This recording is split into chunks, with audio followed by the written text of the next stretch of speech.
ব্যস্ত শহরের ব্যস্ততাকে ফাঁকি দিয়ে সামনের দিকে ছুটছি। ঈদের ছুটিতে বাড়িতে যাচ্ছি। ধীরে ধীরে আমার স্মৃতিতে স্পষ্ট হয়ে উঠছে আমার ছোটবেলার ঈদগুলো। ফুরিয়ে যাওয়া অনেক প্রিয়জনের কথাই মনে পড়ছে। লম্বা ছুটি, তারা থাকলে হয়তো দেখতে যাওয়ার সুযোগ হতো। এভাবেই প্রতিটি মুহূর্ত চলে যায়, স্মৃতি রেখে যায়, আর সেই স্মৃতিগুলোকে হাতড়ে আমরা প্রতিটা দিন পেছনের দিকে ফেলি।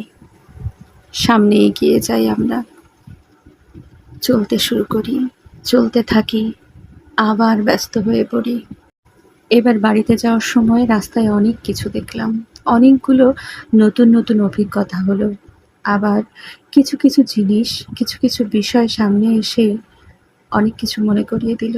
এই যে এভাবেও আম পাড়া হয়, হ্যাঁ, এভাবে আম পাড়া হয় যাতে আমের কোনো ক্ষতি না হয়। এটা দেখে খুব ভালো লাগছিল। রাস্তায় এত বেশি জ্যাম ছিল, বেশ খানিকটা সময় আমাদের বাস এখানে দাঁড়িয়েছিল, আর আমি জানালা দিয়ে এই ভিডিওটা করে রেখেছি। উদ্দেশ্য ছিল কিছু মানুষকে দেখানো, যারা কখনো দেখেনি এভাবে আম পাড়া হয়। মূলত আমগুলোকে অক্ষত রাখার জন্যেই এই চেষ্টা। এরপরে একটা একটা করে আম বেছে বেছে একটা পাত্রে তুলে সরিয়ে রাখছে। এভাবে ছোটবেলায় দেখেছি আম পাড়তে। যখন গ্রামে যাওয়া হতো, গ্রামে দেখতাম এভাবে আম পাড়তো। কেউ একজন গাছে উঠতো, অথবা বড় লাঠি দিয়ে আমের থোকায় একটু নাড়া দিলে পাকা আমগুলো টপ টপ করে পড়তো, মাটিতে পড়ে যাতে আমের কোনো ক্ষতি না হয়, তাই এভাবে আম পাড়া হতো।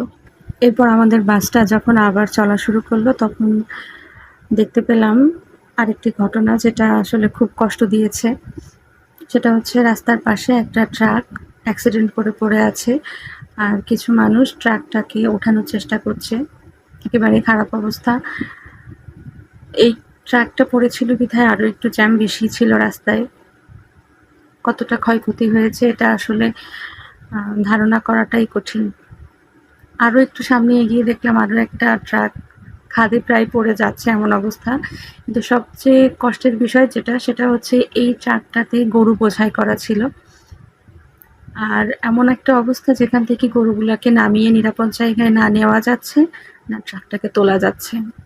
আল্লাহ পাক জানে শেষ পর্যন্ত তাদের কি পরিণতি হয়েছিল। সবচেয়ে বড় বাস্তবতা হলো, পৃথিবীতে কারোর জন্য কিছুই থেমে থাকে না। সব কিছু তার নিজের নিয়মে, নিজের গতিতে চলতে থাকে। আলহামদুলিল্লাহ, আমরা সুস্থভাবে বাড়িতে পৌঁছেছিলাম সবাই মিলে।